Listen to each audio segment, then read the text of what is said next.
Olá, está começando agora mais uma edição do seu programa Opinião.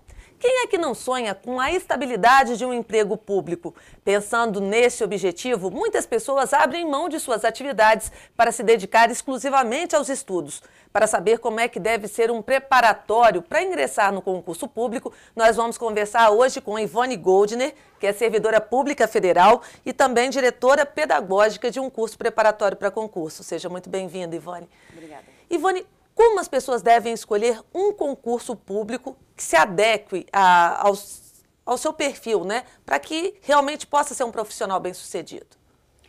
Bom, eu sempre indico que as pessoas escolham pelo menos uma área, né, para que prestem concurso, porque eleger um concurso acaba restringindo muito a competitividade e o candidato vai demorar bastante para alcançar o sonho aí, né, de ter um cargo público. Então é importante ter uma área de carreiras.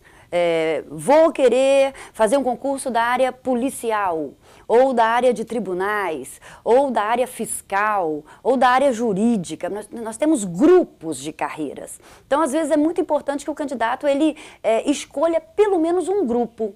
Porque se ele quer fazer concursos da área policial, ele vai ter que focar muito direito penal, processual penal, a legislação penal especial. Se é um tribunal, TRE, direito eleitoral, se é TRT, direito do trabalho.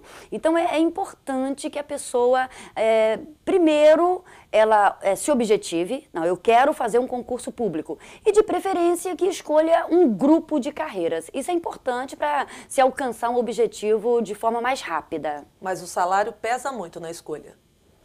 A remuneração pesa. Geralmente as remunerações elas são interessantes. Até mesmo para cargos que exijam apenas o ensino fundamental, a gente tem aí algumas remunerações em torno de R$ 2.500.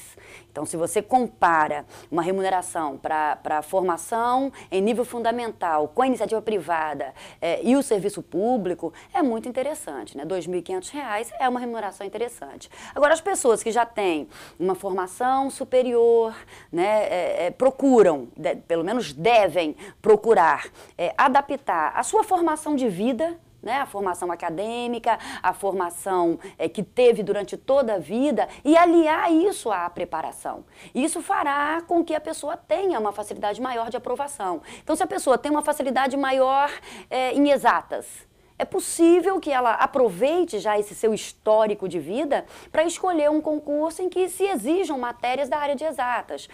Não, a pessoa sempre teve muita facilidade em português, em ciências sociais, então seria mais adequado um concurso que exija muito direito, por exemplo.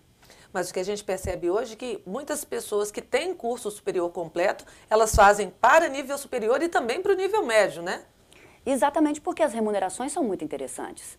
E eu acho extremamente válido isso. Eu chamo isso, e as pessoas da área, né, de concursos, especialistas, chamam de trampolim. É muito comum existir no serviço público essa coisa do trampolim. Às vezes é difícil para a pessoa com formação superior, ela já entrar de cara, né, em um cargo que pague muito bem e que seja de nível superior e, sobretudo, adequado à formação da pessoa. Então, ela vai galgando passos. Faz um concurso de nível médio, vai ganhar em torno de 4, 5 mil reais e depois já com a tranquilidade da estabilidade financeira, da estabilidade profissional, ela vai se preparando para fazer o concurso dos sonhos. Agora a gente pode imaginar que ser aprovado em concurso público está cada vez mais difícil? Não, eu não acredito, porque o que ocorre? Eu sou servidora pública há 20 anos. Na minha época já era complicado. Havia uma concorrência muito menor, as provas não eram tão difíceis, mas também os meios disponíveis eram muito mais escassos. Então hoje a concorrência é maior, é muito qualificada, porque as pessoas se preparam muito mais. Nós temos hoje toda uma literatura direcionada para concursos públicos, mas exatamente isso acaba facilitando também. Os meios disponíveis são grandes. A internet, essas literaturas especializadas, né, livros com todos os direcionamentos. não só de disciplinas, de conteúdo em si, mas até mesmo de técnicas, como passar em concursos públicos. É possível encontrar inúmeros livros direcionados a essa finalidade. Vale a pena investir nessa literatura? Muitos desses livros, inclusive, são mais caros, né? Para quem está disposto a passar no concurso, vale a pena esse investimento? Eu digo sempre que investimentos são necessários. Para mim, o investimento mais caro ao candidato é o investimento pessoal. Esse investimento, ele se torna mais caro porque ele representa muitas renúncias. Uma pessoa, para passar num concurso, ela tem que estar consciente, ela deverá fazer muitas renúncias. Renúncias de lazer, de convívio familiar, de convívio social. Ela tem que fazer. Isso se torna muito caro para o candidato. Mas, além desse investimento pessoal, haverá também um investimento financeiro. O investimento financeiro, ele inclui, quase que de forma indispensável, a inscrição em um preparatório para concurso. Isso faz com que o candidato ele alcance um resultado muito mais rápido. Eu não diria que é impossível uma pessoa passar num concurso sem passar por um preparatório, né, por um curso preparatório. Não é impossível, mas vai atrasar bastante o atingimento do objetivo. E além, né, da inscrição num curso preparatório, são necessários também livros. São necessários apostilas, livros direcionados e há muitos no mercado. São caros? São caros, mas o candidato ele pode ter certeza. Todo o investimento que ele faz durante o período de preparação, ele já consegue ter de volta quase que 100% desse investimento com a sua primeira remuneração. Você disse que é necessário uma renúncia. Hoje em dia as pessoas têm vidas muito atribuladas. Não é possível para todo mundo largar um emprego ou deixar de lado um horário que é para a família para se dedicar única e exclusivamente ao estudo. Mas mesmo quem tem essa rotina profissional e de família, ela consegue fazer um bom planejamento para estudar para um concurso público? Eu sempre digo que tempo é uma questão de prioridade. Né? Todos nós temos o mesmo tempo, não há nada mais democrático e mais justo do que o tempo. Todos nós temos o mesmo tempo. E se você tem um objetivo, e se você deseja realmente aquilo, você vai encontrar tempo. Então, você precisa passar por etapas. Um concurseiro de verdade, ele, num primeiro momento, ele se objetiva. Eu quero passar em um concurso em 2012. É isso que eu quero de novo para a minha vida no ano novo, passar em um concurso. Está objetivado. Ele vai ter que, em cima desse objetivo, traçar um planejamento estratégico. Ele tem que se planejar. E eu digo que a grande maioria dos alunos que eu tenho acompanhado nesses longos anos que eu lido diretamente com preparação para concursos, eu tenho acompanhado muitos que foram aprovados e que trabalham 8 horas por dia. Então, sempre quando eu converso com algum candidato, algum aluno que me pede uma luz, eu falo, eu parto sempre do pressuposto que a pessoa trabalha 8 horas por dia. E se você trabalha 8 horas por dia, você ainda tem à sua disposição 16 horas. Então é possível, nessas 16 horas, que em tese 8 seriam para dormir e 8 seriam para lazer, você tem como, nessas horas, você fazer um planejamento de estudo.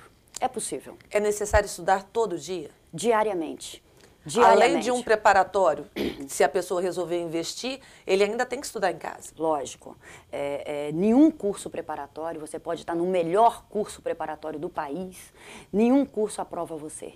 Quem aprova você em um concurso é você. Eu sempre digo para os meus alunos, olha, o máximo que um preparatório pode dar para um aluno pode ser o melhor curso do país. São 40% dos 100% que ele necessita. Então, 60% são com o candidato. Então, se você faz um concurso e é aprovado num concurso, geralmente o curso faz festa, divulga o nome do aluno no jornal, mas o mérito é do aluno e eu faço questão absoluta de falar isso para ele.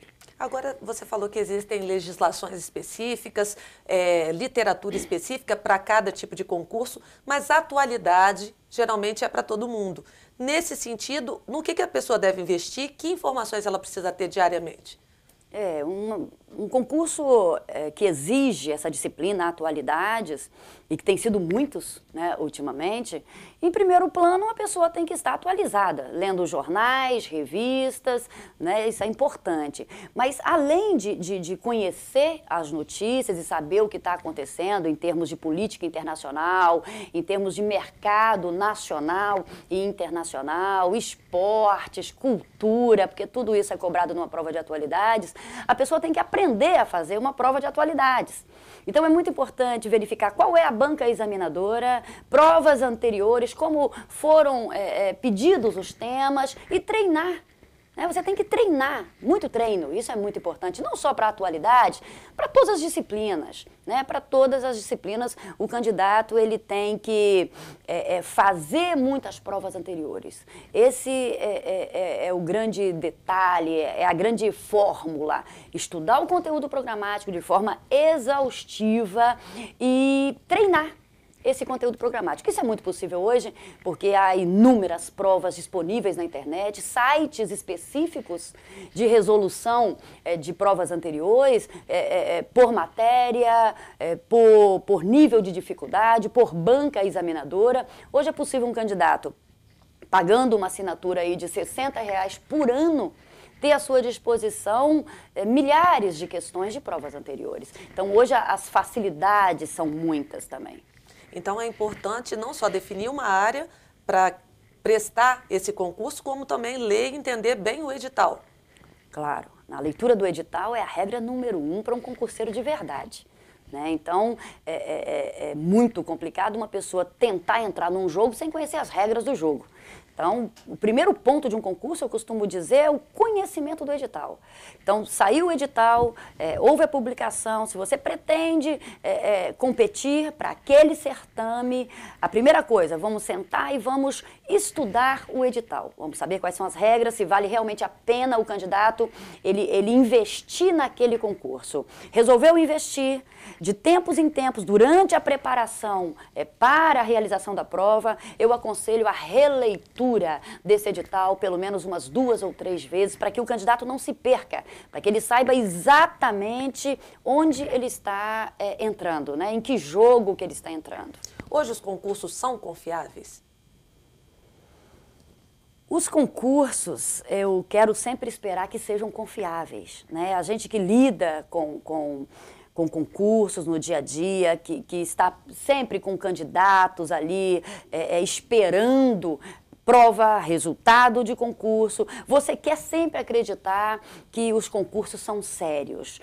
Hoje nós temos bancas examinadoras excelentes, nós temos o CESP, nós temos a ESAF, nós temos a Fundação Carlos Chagas e outras que eu não estou citando o nome, mas que são bancas bastante confiáveis. E é claro que nós temos notícias de fraudes.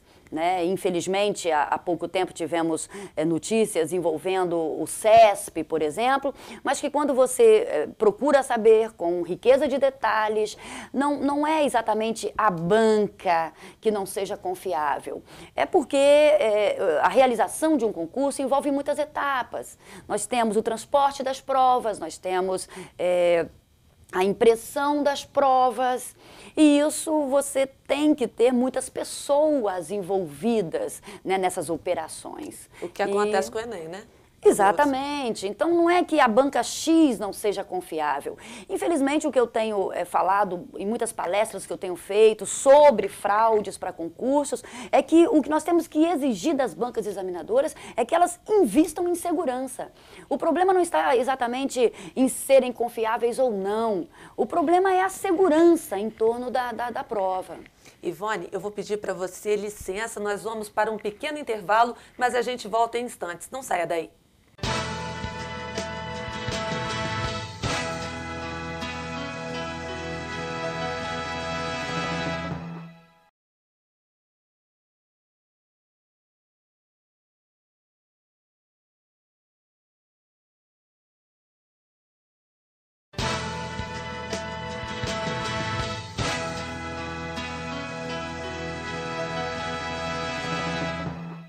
Estamos de volta com o segundo bloco do programa Opinião, hoje falando sobre concursos públicos. Nossa entrevistada é Ivone Goldner, que é servidora pública federal e também coordenadora de um cursinho preparatório para concurso. Ivone, qual é o perfil do concurseiro hoje? O perfil do concurseiro que realmente estuda e se encaixa nessa definição de concurseiro é aquele que, depois de se objetivar a ser aprovado em um concurso, estudar de forma espartana. Mas são mais mulheres, mais homens? Eu diria que isso não é definitivo, né? Há mais mulheres ou há mais homens. Uma coisa é certa, as mulheres, elas são mais disciplinadas, né? Nós temos muitas mulheres hoje se preparando para concurso e sendo aprovadas. Elas têm uma capacidade de disciplina, me parece um pouco maior do que os homens. Mas na minha escola, por exemplo, nós temos muitos homens e temos também muitas mulheres. E em termos de idade, nós temos desde garotos, né, de 18 anos, que ainda estão ingressando na universidade ou estão no meio da graduação e os pais já querem dar um direcionamento, já começam a se preparar para concurso. Temos pessoas de 50 anos, 60 anos, nós temos os perfis os mais variados. Agora, muita gente deixou a escola há muito tempo. Como é que volta a se dedicar aos estudos, até aquela rotina, aquela obrigação? É muito difícil? Olha, eu acho que possivelmente é um pouco mais complicado do que uma pessoa que acabou de sair da universidade, né, que está com aquele hábito da leitura, o hábito de estudar. Mas eu não acho que seja impossível, mesmo porque nós temos inúmeros casos de pessoas que retornaram depois de anos e foram aprovados. Recentemente, na semana passada, eu tive contato com uma senhora em que ela e a filha fizeram o preparatório na escola juntas. Ela e a filha juntas. E ela foi aprovada no concurso da Assembleia Legislativa, foi aprovada no concurso da Universidade Federal do Espírito Santo e já com uma idade um pouco acima da média do que a gente vê, né, as pessoas iniciando o preparatório para concurso. Ela retornou aos estudos e já conseguiu, em tempo bastante razoável, começar a passar nos concursos. Agora, existe uma regra quando você fala em ter uma obrigação espartana, né? Estudar com disciplina.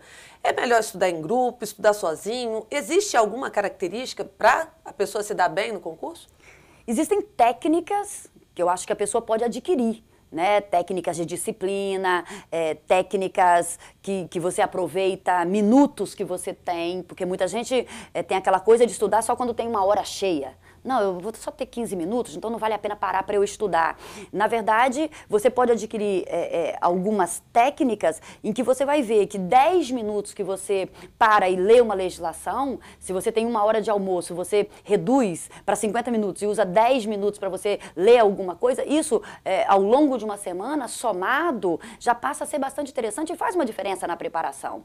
Então, são algumas técnicas de colocar textos na porta da geladeira, textos no espelho, e que você, na hora que vai escovar os dentes, na hora que você vai abrir a geladeira, você dá uma olhada.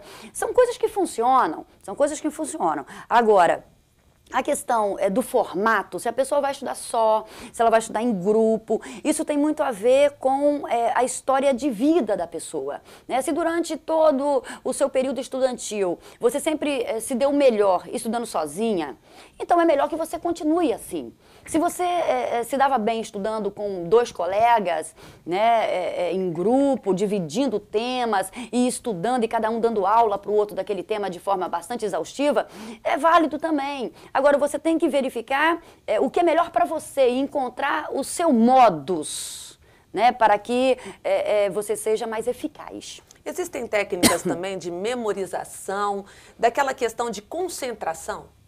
Existem técnicas. E são válidas também. Se o candidato tiver tempo hábil, né, para que possa fazer um curso desses que são ofertados aí no mercado de memorização, eu entendo que valha a pena sim. Porque o candidato também pode estar muito bem preparado, mas o fator psicológico na hora da prova, ele influencia muito na questão do resultado, né? Influencia, mas o mais importante para um candidato é ele ter domínio total do conteúdo programático. Porque normalmente problemas psicológicos, perturbações, coisas que dão errado no momento da prova, estão muito ligados à insegurança. E a insegurança geralmente está muito ligada à má preparação. A preparação que não tenha sido completa. Então, se o candidato ele está consciente de que ele exauriu o conteúdo programático posto no edital, ele tem um razoável domínio de todas as disciplinas, a tendência é que ele tenha tranquilidade. Então, qual é a fórmula para o candidato estar bem no dia da prova? É ter domínio do que vai ser perguntado na prova. Porque se ele sabe, não tem como não se dar bem na prova, né? Me parece que sim. Agora, Ivone, existem características com que idade a pessoa pode ingressar no serviço público? Existe algum critério se, por exemplo, eu tenho um documento protestado, um CPF, eu fico fora, eu já sou eliminada do certame? Bom, a regra geral é que a idade mínima para a pessoa ingressar são 18 anos, tem que ter 18 anos, né? A lei federal, as leis estaduais e municipais impõem sempre a idade mínima de 18 anos para ingresso. A idade máxima, a lei não fala especificamente, mas nós temos a aposentadoria compulsória, que é os 70 anos. Então, em tese, a idade máxima seriam 69 anos para a pessoa ingressar no serviço público. Existem alguns cargos que exigem uma idade máxima, como os cargos da polícia, né, geralmente impõem uma restrição depois de uma certa idade, é constitucional desde que haja uma lei, né, impondo estas condições, porque as características do cargo, às vezes, exigem, né, algumas condições especiais para investidura nele. Desde que essas condições especiais estejam previstas em lei, elas são constitucionais. Então, a ideia é que o candidato, se ele quer ter um leque de competitividade maior e poder estar concorrendo em muitos concursos, que ele escolha um grupo de carreiras em que não haja essas restrições de idade, de altura, né? São algumas restrições que são impostas para algumas carreiras, para outras não. Tatuagem é uma restrição? Tatuagem não é uma restrição. Tatuagem não é uma restrição, temos já algumas decisões recentes em relação a pessoa ter uma tatuagem, caso ela seja rejeitada num procedimento de concurso por esta motivação, seria discriminação e possivelmente ela vai conseguir reverter essa situação. Para os concursos na área policial, além de todo o conhecimento didático, o candidato também tem que fazer uma preparação física, né? Ele Sim. tem que estar focado para isso. Exatamente. Então, é uma exigência do concurso e se a pessoa entende que ela não se encaixa nesse perfil de fazer abdominais, fazer barra fixa, que realmente é uma prova bastante puxada, é melhor que a pessoa escolha uma outra carreira, um outro grupo de carreiras. A demanda de candidatos com necessidades especiais em concursos tem crescido? Tem crescido. Tem a cada concurso, a gente percebe que as pessoas que são portadoras de necessidades especiais, elas estão procurando mais os cursos preparatórios, elas estão correndo mais atrás daquilo que a Constituição lhe garantiu. Né? A Constituição diz que todo concurso obrigatoriamente tem que fazer a reserva de vagas para pessoas portadoras de necessidades especiais e as pessoas estão fazendo uso, né, dessa previsão constitucional. Agora, no que diz respeito à questão da escolaridade, só existe nível médio superior, o candidato que ainda está cursando, caso seja aprovado, ele não pode assumir? Como é que funciona isso? Bom, se um concurso, um determinado cargo, ele é de nível superior, nada obsta que uma pessoa que esteja ainda na graduação, ela faça a prova, porque esse requisito é para investidura. E a investidura em um cargo público ocorre com a posse. Então, a pessoa pode fazer o concurso ainda cursando a faculdade. Se ela for nomeada antes de concluir, se até a data da posse ela não tiver o certificado de conclusão do curso, ela não poderá tomar posse. Agora, se quando fez a prova, estava ainda cursando, mas na data da posse ela já tem a comprovação do nível de escolaridade que é exigido, nada obsta que ela faça. Agora, quanto tempo a pessoa aprovada em concurso tem para ser nomeada naquele cargo? O que a lei determina nesse sentido? Bom, depende do prazo de validade do concurso. Todo concurso, ele vai ter no edital o prazo de validade. Né? Todo concurso ele pode ter o prazo de validade de até 2 anos, prorrogável uma vez por igual período. Então, o prazo máximo que um concurso pode ter de validade seriam 4 anos. Então, a pessoa que é aprovada num concurso público, se ela for aprovada dentro do número de vagas, temos aí uma decisão recente, né, do Supremo Tribunal Federal, ela passa a ter direito líquido e certo de ser nomeada dentro do prazo de validade do concurso. Agora, então não significa que se eu estou na iniciativa privada, eu passo no concurso, eu devo largar o meu emprego, né? Porque tem um tempo até a nomeação. Ah, lógico, você deve esperar, né, ser nomeado. Depois da nomeação ainda há um prazo para que você tome posse. Então você vai se desvincular, né, do seu emprego na iniciativa privada ou de um possível outro cargo público que você tenha, que seja inacumulável. Então você vai se desvencilhar no momento que você for tomar posse. No dia que você for tomar posse, você se desvincula da sua outra atividade para assumir essa nova.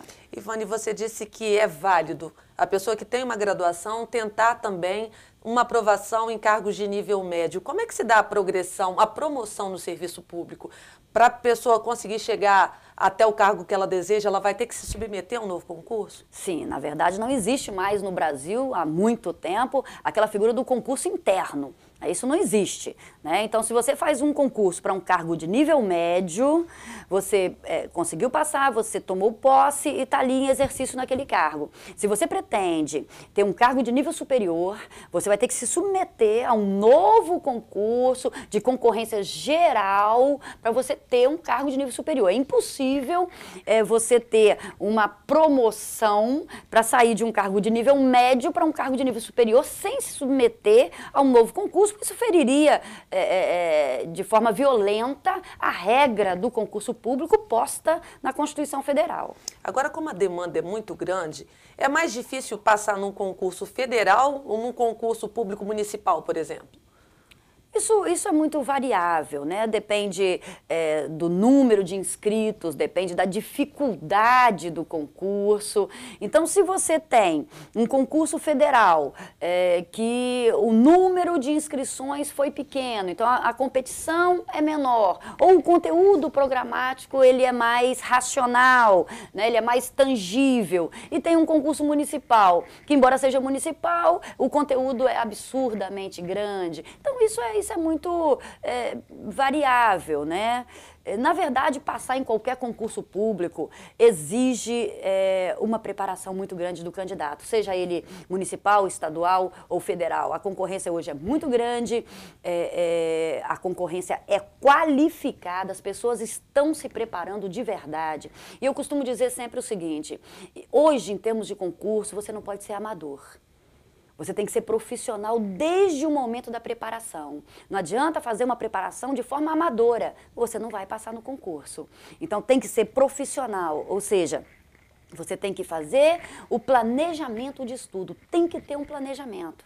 Há pessoas agora, por exemplo, estamos, né, no final de ano, festas, e estamos com a expectativa de muitos concursos, né? Há editais que possivelmente serão publicados perto do Natal, o concurso do INSS, o concurso do Tribunal Regional Federal, o concurso da Polícia Federal, são concursos que nós temos a expectativa de o edital ser publicado ainda em 2011. Como lidar com isso? Né? Festas de fim de ano, família, férias geralmente que as pessoas têm em janeiro e concursos. Como lidar com isso? É possível lidar com isso? Sim, é possível, desde que você faça um planejamento. E quando você faz um planejamento, você não tem sentimento de culpa. Porque não há nada pior do que você ter sentimento de culpa. Você nem aproveitou momentos de lazer, momentos de convívio familiar e nem estudou.